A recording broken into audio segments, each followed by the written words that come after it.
zalažemo za ravnopravnost, za rodnu ravnopravnost i uopšte borimo se protiv svake vrste diskriminacije u društvu.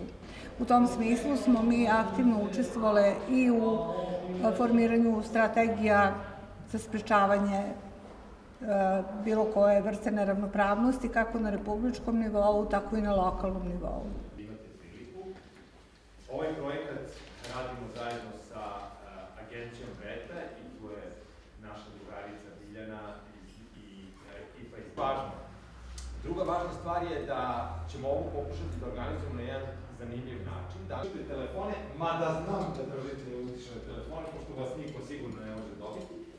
Puno vređaju devojčice, na primjer, koje su deblje.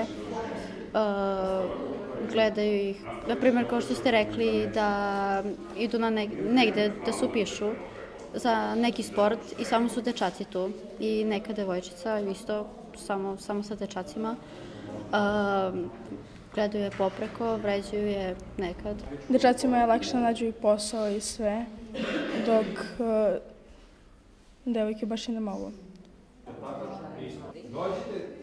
Fabrika je 1050 zaposlenih. Kad se predao u svaki Ovo ne treba da bude nikakva privilegija. Rodili smo se svi da budemo ravnopravni i verski, i rodno, i po pitanju nekih drugih opredeljenja, ali ne treba sa time trgovati. Niti sada u nekom odnosu da žena ističe kako je žena, pa je slabiji pol, kada to odgovara, i kada ne odgovara da kaže da je jači pol.